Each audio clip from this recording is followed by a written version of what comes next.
kasarnya yang punya hajatan kali ya. Punya hajatan ngumpul. Biasanya ada satu orang, gue pengen bikin film pendek nih. Ceritanya konflik orang tua sama anak nih. Biasanya tuh dalam, dan jangan lupa dalam karya itu pun kita harus punya sikap. Sikap gimana maksudnya? Sikap, misalnya ada yang tidak mau itu viral. Karena ya mohon maaf nih, giliran viral, si tempat tersebut belum terkelola dengan baik. Efeknya apa? Sampah. Oh iya. Parkir liar. Assalamualaikum, selamat malam. Kembali lagi bersama kami dengan muka-muka lama, ya kan? Ya.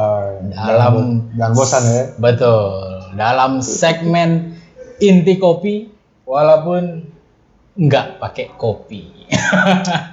Karena tadi udah ngopinya, sekarang ganti minuman ya. Bersama Bung Nanta. Apa kabar? Sehat, Ma. Alma sehat, Ma? Alhamdulillah sehat. Ya, mungkin seperti biasa kita bincang-bincang tentang apapun yang bisa dibincangkan. Betul.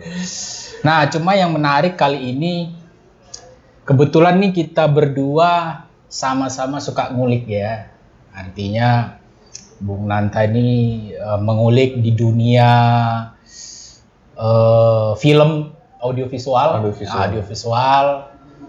Kalau saya pribadi nguliknya juga macam-macam ya, macam-macam. Tetapi menjadi benang merah tadi kita ngobrol adalah kita sama-sama punya keresahan, bisa dibilang. Iya kan? Bisa dibilang. Keresahan yang akhirnya kita kita klasifikasi atau bukan klasifikasi, kita rumuskan menjadi suatu pesan lah ya. Nah, pesan yang akhirnya pesan ini kita sampaikan kepada para khalayak dalam bentuk ekspresi. Yes. Nah, pertanyaannya gini, Bung Nanta nih. Biasanya nih, Bung Nanta kalau cari-cari inspirasi, kayak tadi kita janjian kan, di mana Tong? Di terminal kopi gitu kan, cari inspirasi. Nah, biasanya tuh sumbernya dari mana nih? Keresahan atau inspirasi itu biasanya hal-hal yang dilihat tuh apa? Hal yang dilihat. Sumbernya ya. Sumber idenya. Iya gitu ya. Sumbernya itu ya bisa macam-macam sih, Ma. Iya. Bisa dari sebuah proyek misalnya, atau keresahan pribadi, bisa apa yang kita lihat secara spontan terus pengen kita respon sesuatu, bisa macam-macam ya. Cuma kalau akhir-akhir ini apa nih? Ya kebetulan lagi ngerjain proyek aja sih. Proyek ada film pendek. Ya lagi mendesain lah gimana visual yang akan disajikan melalui berdasarkan skenario yang sudah disusun, sudah dibikin ya. Nah, kalau biasanya di kepala Bung Nanta ini paling seringnya nyari inspirasi untuk ide cerita atau pesan atau keresahan, atau lebih ke teknik gitu? Semuanya tergantung ya. Semuanya. Tapi kalau untuk yang sedang digarap ini, ide besarnya itu sudah ada. Sudah ada dari skenario itu. Jadi aku sebagai pembuat visualnya ya tinggal mentranslate yang tadinya tulisan jadi visual ya. Jadi gambar. Iya. Gitu. Dan itu kan butuh kontemplasi ya. Iya.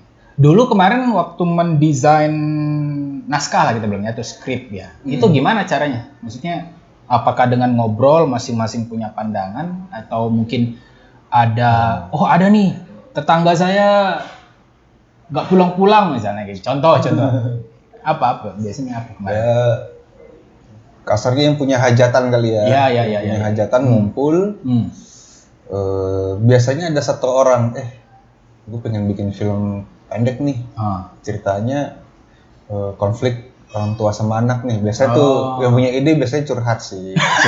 Gitu. Curhat, pengalaman pribadi, dasarnya dari situ biasanya. Terus jadi ada apa ya? Berarti sedikit banyak diinspirasi kejadian yang dia alami langsung ya? Ya, jatuhnya pengalaman hidup kali ya. Pengalaman hidup, entah diri dia atau diri orang lain yang dia perhatikan ya. Betul.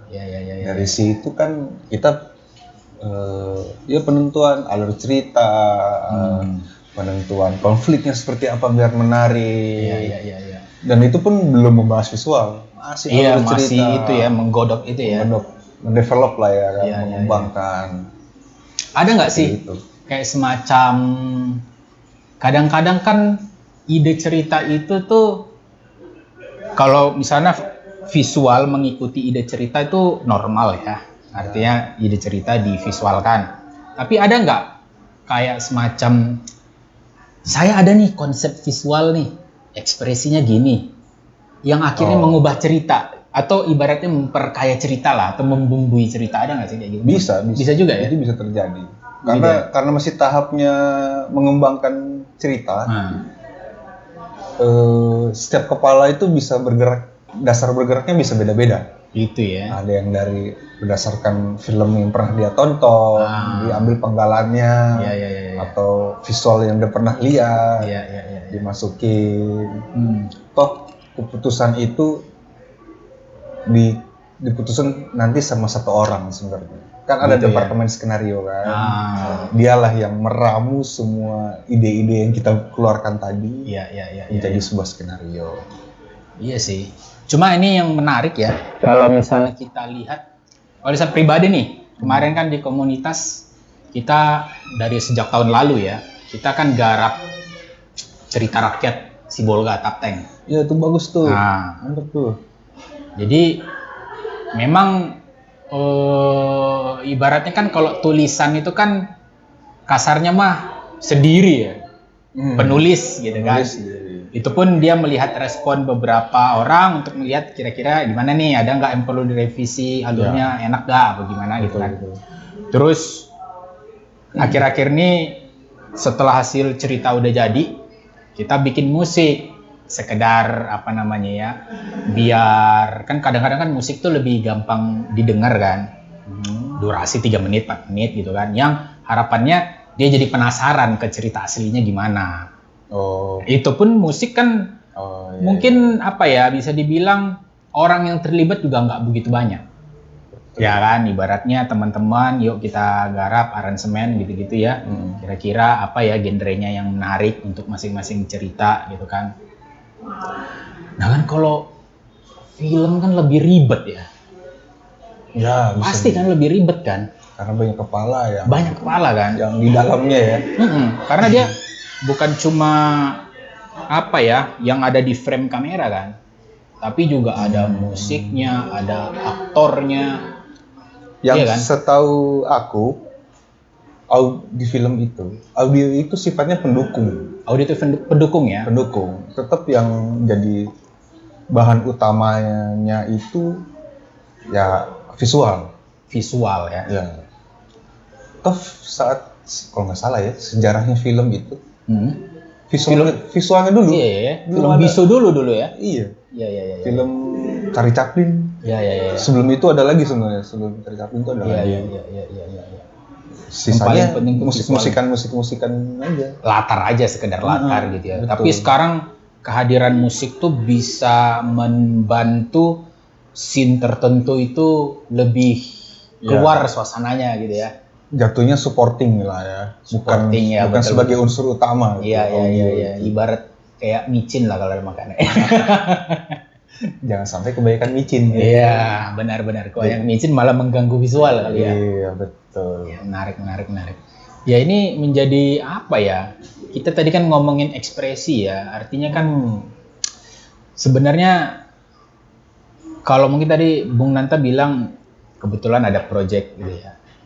Tapi secara pribadi banyak gak sih kayak pernah gak menulis di buku gitu? Ada nih konsep keresahan atau pesan yang pengen ini, cuma ya belum tergarap aja, masih banyak gak?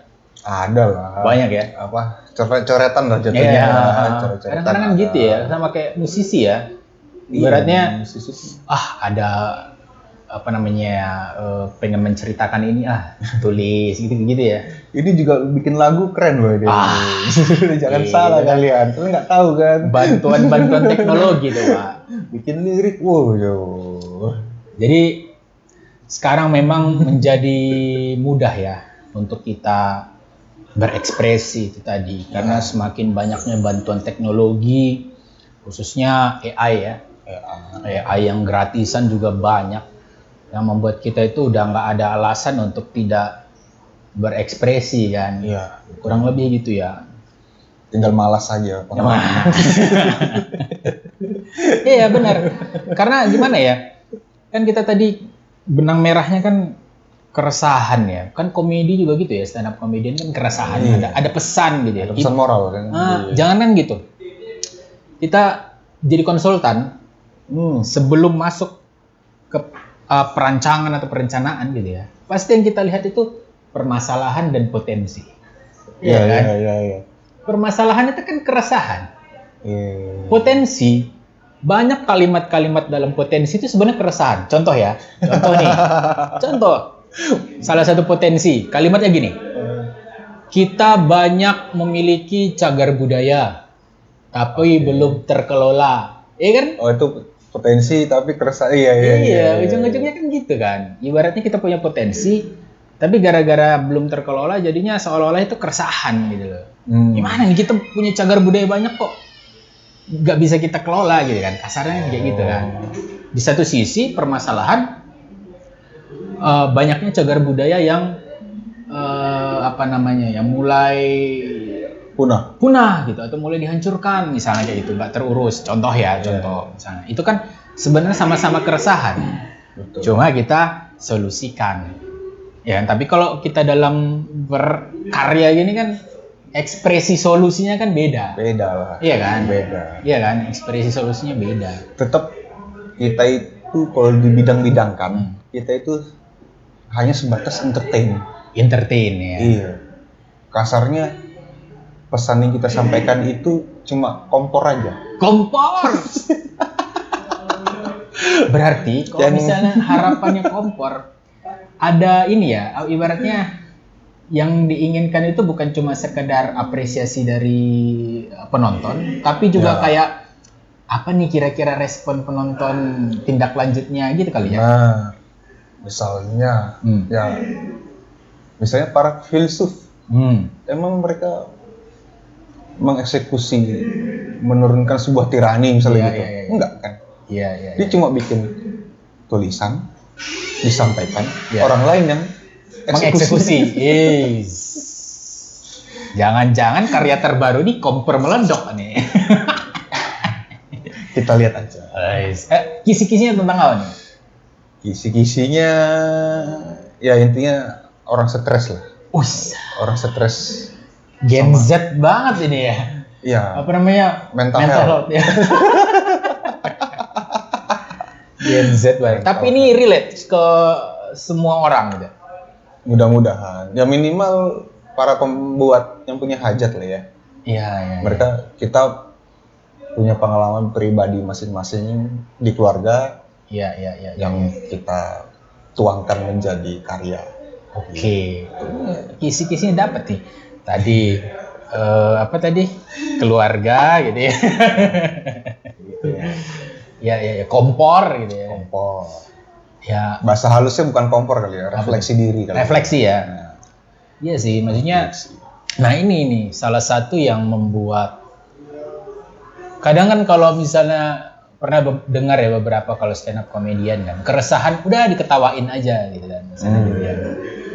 Tapi kalau misalnya film atau audiovisual bisa juga sebenarnya ya. Sekedar diketawain kan bisa aja ya. Bisa. Tapi refleksi tadi kan bisa juga gitu kan. Ya. Artinya kita melihat sisi yang mendalam lah ya. Mendalam, dan jangan lupa dalam karya itu pun kita harus punya sikap. Sikap gimana maksudnya?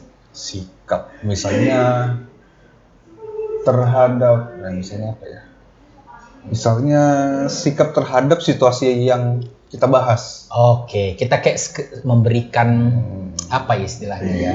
Respon ya. Iya. Kayak solusi lah kasarnya gitu. Solusi. Sikap ya. Sikap lah, bersikap. Misalnya sebuah negara chaos, korupsi banyak di mana-mana. Iya. Ya mungkin sikap kita berantas korupsinya itu kan sikap. Iya. Atau bukan berantas korupsi tapi kita dukung KPK-nya, itu kan sikap. Bisa. Oh iya. Nah, di film itu atau kita menunjukkan sikap itu ya. Iya, ada sikap yang kita sampaikan. Kita sampaikan sebagai filmmakernya ya. Filmmaker, oke. Mungkin bisa dibilang kayak apa istilahnya ya? Anda udah menyajikan permasalahan, terus apa gitu kan? Kasarnya kayak gitu ya, betul, berarti. Ya. Oke. Itu bisa menjadi inspirasi lah ya, betul bagi sekali. Penonton yang mungkin menghadapi permasalahan yang sama. Iya, gitu ya. yang relate aja. Iya. Kalau nggak relate ya mungkin jadi hiburan. Ya, bisa jadi hiburan ya. Iya. Gitu. Nah, sepanjang ini karir untuk mengekspresikan pesan, karya mana nih yang paling yang paling bisa dibilang terbaik lah sejauh ini? Karya yang terlibat nih Bung Nanta. Nggak tahu ya kalau karya terbaiknya. Yang paling suka lah kasarnya kayak gitu. Paling suka. Ada dulu pernah bikin film tentang narkoba. Film tentang narkoba? Iya. Itu gimana? Maksudnya apakah si narkobanya si pencandunya? Jatuhnya si pecandu, bukan si pecandu, tapi calon pecandu. Calon pecandu. Kapan itu dibuat? Wah, sudah bertahun-tahun lalu ya. Itu by project atau eksperimental? Tugas kuliah. Tugas kuliah, kadang-kadang begitu memang. Tugas kuliah itu eksplorasinya luar biasa ya. Iya kan? Kan dalam kuliah itu kita dapat tekanan kan dari dosen kan. Kreativitas keluar. Biasanya seperti itu. Iya. Banyak kok gitu. Jangan kan gitu di dunia arsitektur aja ya. Lihat aja tuh karya-karya mahasiswa. Wah, luar biasa ya kan? Karena ditekan sama dosen pembimbing kan. Iya benar. Dan ibaratnya project ini bisa direalisasikan apa tidak ya urusan nanti gitu ya kan. Nanti. Yang penting tapi pas masuk dunia kerja, inilah realita. Welcome to the club. Oh, itu tugas ya. Jadi gimana tuh ceritanya, Mang? Ya, singkat cerita calon pencandu ini ada ceritanya, tokoh utama ini adalah seorang musisi yang mentok mencari inspirasi. Oke. Akhirnya dia berniat menggunakan narkoba ya bahasanya ya. Oke. Tapi jenisnya nggak usah disebutkan lah ya. Betul. Jangan. Menggunakan narkoba yang niat dia adalah untuk mendapat inspirasi. Gitu. Menciptakan lagu lah. I see. Gitu. Singkat cerita lagi, dia menggunakan narkoba, dia menjadi segar, menjadi ini, ya segar lah gitu. Terus di akhirnya dia seperti dihantui oleh dirinya sendiri. Itu tuh merupakan semiotik dari si narkobanya itu. Oh, gitu ya. Ada dampak negatif kali ya? Iya, secara psikis Anda itu dikejar-kejar loh sama narkoba. Gitu kan. Iya. Yang endingnya sebenarnya dia belum mati. Endingnya sebenarnya dia belum mati ya. Tapi kayak semacam. Tapi sudah dipegang. Oh, gitu. Jadi yang kejadian dia dikejar-kejar, bahkan di endingnya itu dikejar-kejarnya itu di akhir pengejarannya dia dibunuh sama dirinya sendiri. Semacam mirror. Unik sih gitu. Pas dibunuh kembali ke scene dia masih megang. Mau disikat apa enggak nih? Sikat apa enggak? Gitu ya. Endingnya akhirnya ada nggak adegan dia akhirnya narkoba ini dibuangnya? Enggak ya? Enggak. Atau gantung gitu ya? Gantung aja. Biar penonton yang menilai. Oke, menarik. Seperti itu. Nah, yang menjadi Itu kan ide ceritanya ya gitu ya. Nah, yang menjadi membanggakan tuh apanya? Apakah memang ide cerita yang menarik kayak gitu atau memang secara kemasan dikemas unik dia? Oh jelas, karena ini tugas kuliah. Ngulik ya kemasannya. Kita mengulik kemasan visualnya sedemikian rupa lah dengan alat seadanya. Pada saat itu, alat teknologi pada saat itu belum seperti sekarang. Misalnya ada sebuah tantangan di mana waktu kita bimbingan sama dosen, kita karena narkoba, kita dilarang menjelaskan cara menggunakannya. Betul. Tapi gimana caranya penonton tahu kalau dia sudah menggunakan? Kan ada adegan dia membeli. Itu gimana caranya? Coba. Kedua, saat dia dibunuh. Tidak boleh ada adegan frontal dia dibunuh. Gimana caranya penonton tahu dia dibunuh, tapi tidak dengan visual dia secara frontal apalah ditikam misalnya. Betul. Wah ini menarik ya, harusnya karya ini di remake sama BNN harusnya. Sudah diambil sama BNN itu. Oh iya, berpenyuluhan. Oh iya, beneran? Iya. Wah. Tapi itu tahun kapan ya? Mungkin sekarang BNN udah ibaratnya video baru mungkin. Artinya karya itu udah bermanfaat kan. Artinya sudah Alhamdulillah. Sudah digunakan gitu loh untuk memberikan pesan itu tadi kan. Iya, ekspresinya kan dalam bentuk audiovisual. Itu Alhamdulillah tadi. Lah. Bisa berguna buat orang lah ya. Inspirasi orang. Amal jariah. Amin. Iya. Nah, mungkin terakhir nih. Project yang next ini kan tadi udah ada ya sedikit kisi-kisi. Itu ada nggak kira-kira kapan yang bisa dilihat oleh publik ini? Ada? Aduh, ntar aja deh. Oh, belum tahu ya? Belum tahu. Belum tahu ya? Belum tahu. Soalnya masih panjang kita ini. Prosesnya masih sangat panjang. Iya. Terus kita juga ikut festival juga. Oh, ikut festival? Ada niat ke sana. Oke. Ya gitulah, mencari prestasi. Saya mau dong terlibat, Pak. Oh boleh Mak, silakan. Siapa tahu saya ada ide-ide liar ya kan, yang mungkin kita bisa kolaborasi ya. Nanti kalau kumpul ikut aja. Boleh. Ajak lah. Atau kalau syuting ya.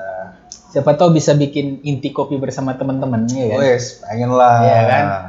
Calon channel besar ya kan. Calon apa tadi? Channel besar. Yang isinya itu aja orangnya aja. Ya, tidak. Ya semoga narasumbernya nambah lah ya Mbak ya. Iyalah. Dengan varian yang lucu-lucu. Betul. Jadi kita pentingan ini sebenarnya kan konsepnya kan arsip tongkrongan. Iya sih. Bukan sesuatu hal yang harus ambisi ya. Arsip tongkrongan aja. Nanti kita umur 50 tahun lihat videonya, pernah ngomongin sama Bung Nanda nih dulu ya kan. Hilap nih ngomong gini. Hilapnya terjun ke dunia lebih dalam ya. Enggak apa-apa jadi amal jariah buat 10 tahun mungkin. Iya. Ya, saya pribadi kan sekarang kan bergerak di dunia ini ya. Dunia pariwisata ya terutama. Dimana salah satu faktor yang mendrive pariwisata itu audiovisual. Jelas banget. Bahkan ya apalagi era media sosial kan. Media sosial itu kan kontennya audiovisual. Betul. Contoh aja kayak gini, wisata kuliner di beberapa tempat. Akhirnya banyak orang ke setiap kota gitu ya, kalau dia mengincar bahkan hidden gem.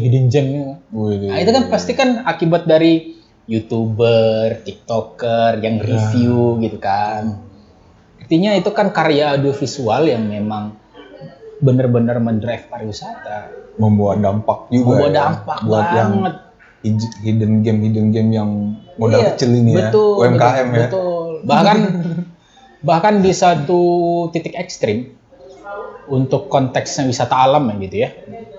Banyak bahkan para pencinta alam itu kan biasa ya hasrat kita untuk memvideokan, apalagi kan handphone kan udah canggih-canggih ya kan.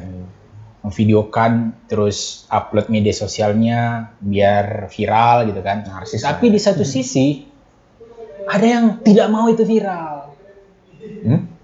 Karena ya mohon maaf nih, giliran viral si tempat tersebut belum terkelola dengan baik. Efeknya apa? Sampah. Oh iya. Parkir liar. Bener, tiba-tiba PKL menjamur tanpa terkendali, banyak. Bener itu, Mak. Ujung-ujungnya menghancurkan tempat itu sendiri gitu loh.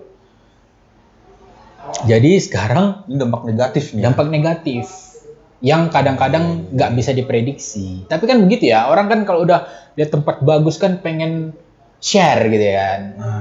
Tapi di satu sisi kalau kita ini mungkin pesan kali ya kepada para teman-teman ya. Kalau ada nemu suatu tempat emang keren, apalagi dia alam, apalagi dia itu ibaratnya rentan gitu ya kalau terhadap misalnya banyak orang datang, coba dipikir-pikir untuk memviralkan. Bantulah dengan lihat dulu nih apakah orang setempat sudah bisa nggak mengelola tempat ini. Takutnya itu tadi, banyak yang tempat-tempat viral mendadak karena itu tadi konten media sosial. Orang tiba-tiba rame datang, dampak negatif, jadi menghancurkan tempat itu sendiri. Tapi aku pernah, Mak. Gimana tuh? Ya dulu kan suka jalan-jalan ya. Iya. Menelusuri bukit, mengarungi lembah, gitu-gitu ya. Ninja tuh. Ninja Hattori. Jadi ini kesadaran pribadi aja mungkin ya. Iya. Tempat bagus itu butuh perjuangan loh buat nyampe. Betul. Apalagi aku sebagai fotografer, pembuat visual lah, fotografer video. Kadang nggak rela gitu tempat bagus tidak diabadikan. Iya, itu pasti, itu udah pasti. Karena effortnya kita sudah lumayan nih. Mengabadikan itu pasti. Iya, sudah keluar tenaga besar, budget gede, pasti.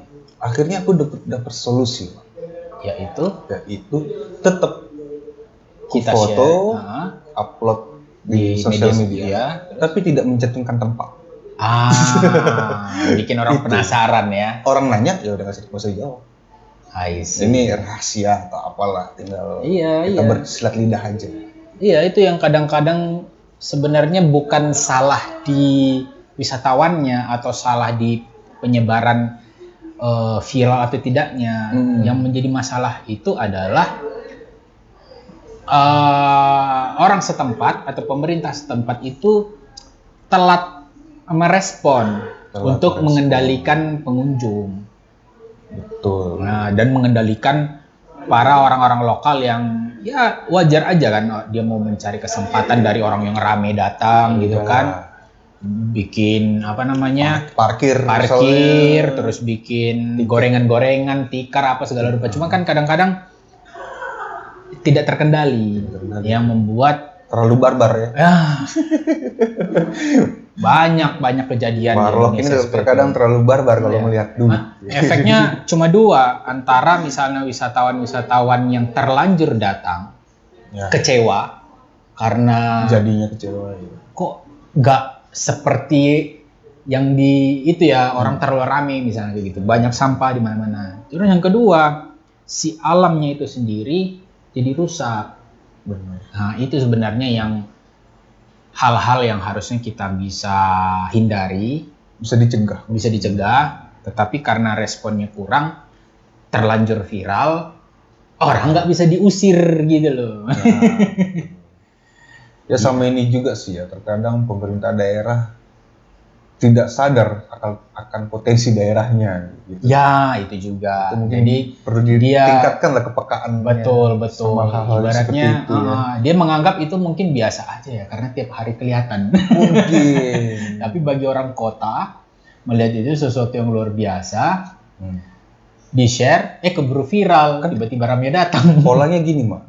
Menemukan tempat bagus itu adalah pendatang Pasti. selalu sudut pendatang. pandang itu kan sudut pandang pendatang kan. Sudut pendatang. Jarang warga lokal memviralkan tempat itu tuh jarang banget. Benar-benar karena bagi mereka itu tempat yang biasa aja mereka lewati. Mereka dari kecil di situ mungkin biasa aja. Iya. Benar. Itu dah normalnya gitu lah. Iya, kan hukum alamnya begitu. Hukum alam. Selalu pendatang. Iya, karena ya itu dia itu satu hal yang apa ya, yang harus kita respon lah ya terkait itu tadi. Oke lah, kalau begitu Bung Nonta. Oke. Terima kasih banyak ini. Mudah-mudahan kita bisa nongki lagi dalam kesempatan berikutnya dalam segmen Inti Kopi. Episode berikutnya. Ciao. Assalamualaikum.